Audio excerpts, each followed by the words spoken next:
কি হইছে রে জলিল? কি জানা মা ওই আর মুরগি এই যে দড়ি সিরাম গৌড়া নাই পড়ছে আমরা এর ভিতরে শিক ঢুকায় পড়ায় খামু কেবাব শুরু কেবাব ভালো না জল্লা ভালো ভালো আমার মুরগি ফেরত দে তাহলে কিন্তু কোপাইয়া তোর হাতে করতে একেবারে এক করে ফেলামু। কারে কোপাবি তুই আমার সম্পর্কে জানোস তুই আমার সারা শরীরে খালি কোপের দাগ ছোটবেলা থেকে কোপ খাই আমি আমার নাম হয়ে গেছে জলিয়া কোপরাজ তুই আমার কোপের ডর দেখাস ওগো আছে খালি এত বড় সাবাড়া সাবার জোরে তোরা ঠিক আছস সাবাড়া না থাকে না ইয়ার কুত্তাও তো ওদিকে চায় দেখতো না ম্যাগনিফাইং গ্লাস দিয়ে যদি তো সারা শরীর পর্যবেক্ষণ করা হয় তা আসলের ডাকো তো পাওয়া যাবে না কোপরা যাইছে দিবি মুরগি দিবি নাকি আমি কিন্তু আচ্ছা পাবি মুরগি পাবি অন্য রূপে পাবি আমাকে বাইতে দুপুরে তোকে দাওয়াত 1 পিস মাংস 2 পিস আলু 3 চামচ জল খাইতে আইস আমার কিন্তু সহ্য হচ্ছে না আমি কিন্তু সীমানা পার হয়ে চলে যাবো এনে। আচ্ছা কোনো প্রমাণ আছে যে এই মুরগি রশি শ্রীরাম গৌড়া নেছে? এটা তো কোনো প্রমাণ নাই। সুরবি একটা সাফ কথা, মুরগি যখন আয় বসলাম গোঠানে এই মুরগি হানা আমার। রাম মুরগি আম্মা ইয়ার ঘরে জল্লা তুই মুরগি কিন্তু দিলা না।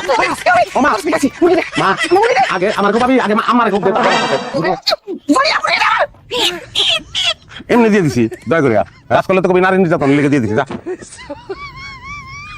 আমার মুরগি খাইতি তোর পেটটা ছিঁড়ে আমি আমার মুরগি বাইর করতাম। আবার যদি এদিকে আওয়াজ ঠ্যাং কাটতে কিন্তু একদম সিধা করে দেবো ওই আইতালি দেখিস তোর ঠ্যাং আমি কেমনে টুকরা করি নিহারি খাবো নিহারি বানায় খাবো। পারলে খালি হাতে তাহলে এই সব হ্যাঁ আয় তুই আয় আমার সামনে আয় কেমনে নিহারি বানায় দেখ। আমার